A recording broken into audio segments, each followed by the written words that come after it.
Hi, Suzanne Clegg here of SpiritGate.com. I'm here in McGinley Grove in the Sierra Nevada mountains in California. And I am with these huge trees. And I've come here for a special task. These trees are like 10, 12 feet across. I don't know that you can see the scale of these things, but you can kind of see my dog there. You can see how little she is, and you can't even see the whole tree. It's just enormous. But I thought these giant green beings would be just the perfect accent and helper for some distance healing that I'm doing. And often when I do distance healing, I sit down and I kind of commune with my patient. But another way to do distance healing is to send the person I'm trying to help something that I've energetically charged. So today I'm energetically charging some cotton, and these little green packages are what they're going to be mailed in. And in a few minutes I'm going to really kind of communicate with the trees and resonate with whatever aspect of oneness or totality or some sort of connection that they have that will assist me in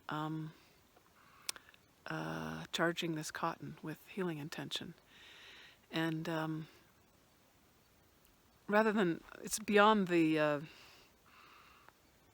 scope of this video to teach you how to do this, but I bet you already know how to do it in some way. Like every time you give somebody a birthday present, you're actually giving them some of your love.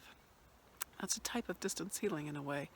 We're always giving and receiving these energetic exchanges with each other.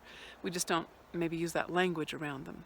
So anyway, this is just another tip, this is an amazing tip of how to amplify your results with distance healing, and that is to send your Healy something that you've charged with healing intention. And if you, like I do charge cotton for people, if you want some charged cotton, you can contact my office and see what's going on with that. I have, I work a lot with cancer, so sometimes the patients that I send the cotton to report that their tumors cool down, that they get a lot less pain, they sleep better through the night, and it just feels more comforting. People's results vary, but it's definitely a part of distance healing. And it's a way for me to sort of touch something that then touches them, and maybe that sort of tricks the subconscious mind into allowing something that it wouldn't otherwise allow. I don't know how it works. I just know that when I do certain things, it works. And I always try to do it a little differently each time. So I'm excited to do it in this huge, I think these are giant sequoias, yeah.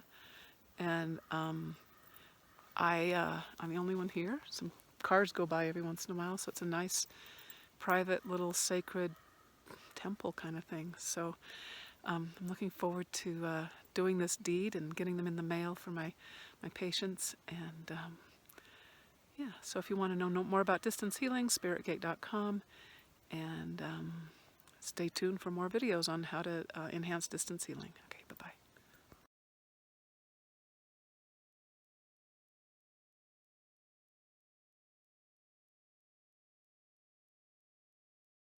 Okay, so it's a few minutes later, half hour later something, and I've just charged all the cotton, and I just want to summarize a little bit what it's like to do this. First of all, I'll show you what it looks like. You can see how big this tree is that I'm standing under and how it has survived fire. And as I charge this person's cotton, you can see there's this strip that's cut. This particular person has mets in their brain with their cancer, and thought it might be nice to just wrap that little strip around her head. And you wear it for like a couple nights, and then you throw it away, and then you cut off another strip. So this big piece of cotton might last for months. And you don't have to believe in it, you just have to see if it helps. But what was interesting while I was working with her, one of the ways I can tell that I'm just not doing nothing, that something's happening, is that whenever I focus on the person and hold the cotton, I get very different images. So I know I'm at least psychically connecting to them and to guidance, and sort of validates for me that something's happening. So with this person, I really felt like this tree's probably about 2,000 years old. It's like 19 feet across or something like that. And just tapping into that, the fact that it's survived this fire. And part of the energy that goes into the cotton is completely neutral.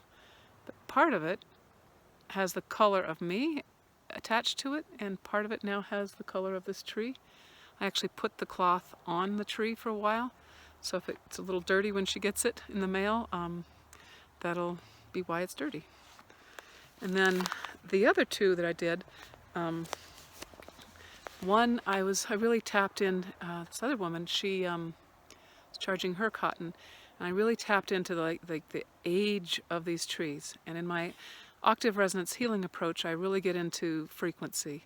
And the frequency of a 2,000-year life cycle is very slow compared to most trees and most living beings on the planet.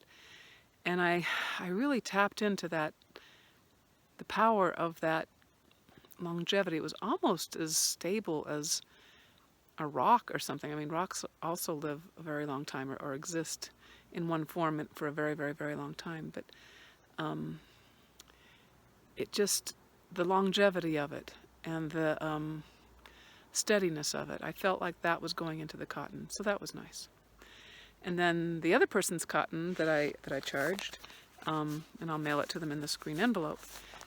This person is a man who wants me to teach him how to help a family member and a couple beloved friends with various ailments. I think at least one of them has cancer. And when I was charging his cotton, I got this image of multitudes of people, kind of like the future, kind of going into the cotton. It's almost like I think he's going to do good work with his cotton, or good work with the work that he's learning with his hands-on healing. And I'm looking forward to seeing how he likes the cotton. So hopefully that kind of gives you a little orientation about what energetically charged cotton, what the process is. And I do teach it in my classes. And yeah, okay. So carry on, please subscribe, and we'll see you next video. Okay, bye-bye.